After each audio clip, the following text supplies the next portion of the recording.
જય શ્રી કૃષ્ણ મિત્ર, સ્વાગત છે તમારું મમ્મીની રસોઈમાં। આજે આપણે બનાવશું ફરાળી ભજીયા, જે મીઠા વગરના મોરા કતમાં ને જયા પાર્વતીમાં ખવાય તેવા। ફરાળી ભજીયા બનાવવા માટે મેં એક બટેટું ખમણીને કાચું લીધું છે, એક વાટકી સાબુદાણા લીધા છે ને અડધી વાટકીથી થોડોક ઓછો સાંબો લીધો છે। આ મરીનો પાવડર લીધો છે, આ સફેદ તલ લીધા છે, આ આદુ ખમણીને લીધું છે, આ માંડવીના બીનો ભૂકો લીધો છે, એક અડધી ચમચી જીરું લીધું છે। ચટણી કરવા માટે મેં આમાં બધું મિક્સ કરી દીધું છે, મરચું, કોથમીર, આદુ, સિંગદાણા, આ દહીં જોશે એક વાટકી, આ કોથમીર જોશે થોડીક સુધારીને રાખી છે, એક મરચું જોશે। હવે આ સાંબો અને સાબુદાણા આપણે બે મિક્સરમાં પીસી લેશું। હવે જો છો તમે આ પીસાઈ ગયું છે, લોટ જેવું સરસ થઈ ગયું છે। હવે એને આપણે આ બાઉલમાં કાઢી લેશું। આવી રીતના જેને પીસવાનું છે, જો છો તમે, ન જાડું ન ઝીણું, મીડિયમ સાઈઝનું આપણે પીસવાનું છે। આ પીસાઈ ગયું છે। હવે આ બટેટા આપણે સુધાર્યા હતા એ ને એક નાનો ચમચો દહીં, હવે બે આપણે પીસી લેશું। હવે આપણે આ બટેટું ને દહીં પીસું હતું એ હવે આપણે આ સાંબામાં ને જે પીસું હતું એમાં નાખી દઈશું। હવે એને આપણે હલાવી લેશું।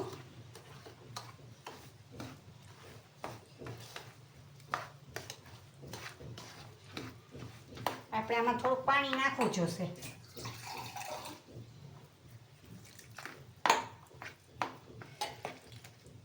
મેં એક વાટકી જેટલું પાણી નાખ્યું છે, હજી થોડુંક પાણી આપણે નાખશું, કારણ કે આમાં સાંબો હોય ને એમાં પાણી જોઈએ। હવે આપણે આને 10 મિનિટ પલાળીને રહેવા દેશું તો આપણે ચટણી બનાવી લઈએ। હવે આપણે આ ગ્રીન ચટણી બનાવી લેશું, એમાં બધું નાખ્યું જ છે મેં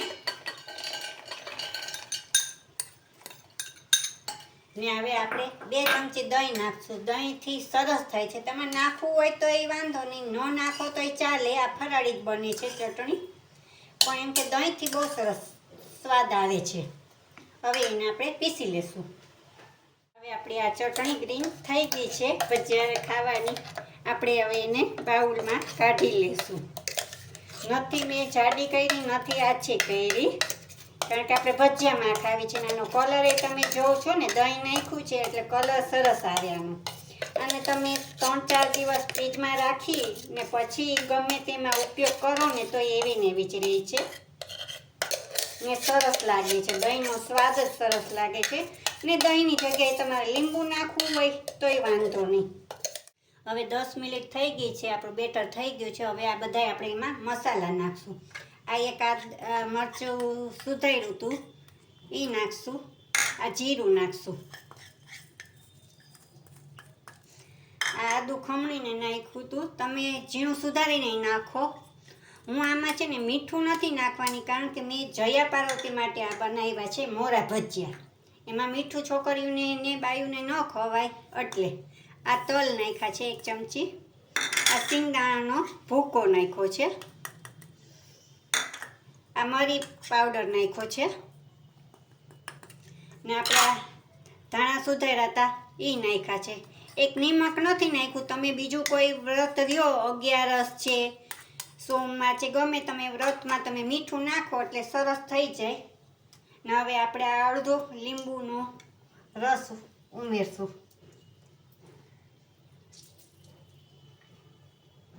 હવે એને આપણે હાથેથી મિક્સ કરી લઈશું।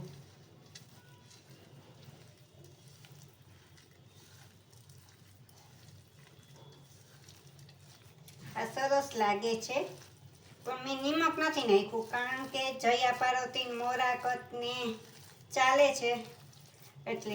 જો તમે 11 રહ્યા હોય કે બીજું કોઈ વ્રત હોય તો તમે નિમક નાખી શકો છો।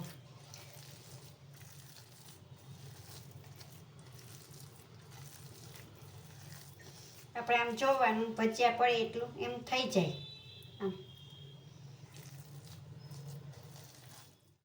હવે આપણે આ કઢાઈ લીધી છે, એમાં 1 વાટકો જેટલું તેલ નાખ્યું છે. હવે ગેસ ચાલુ કરશું. હવે જ્યાં લગી તેલ થાય પછી આપણે ભજીયા એમાં નાખશું. હવે આપણું તેલ થઈ ગયું છે. હવે આપણે એને ભજીયા નાખશું.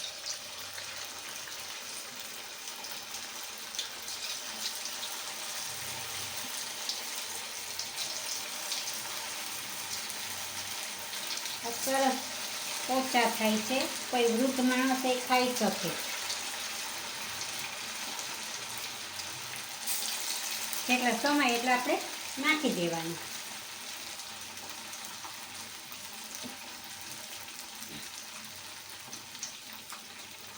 પછી 2 મિનિટ રહીને આપણે એને 2 મિનિટ રહીને ઓલું કરવાનું.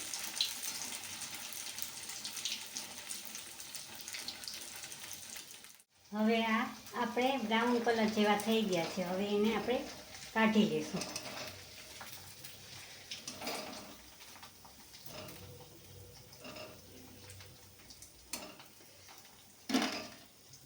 તો હવે તૈયાર છે આપણા ફરાળી ભજીયા.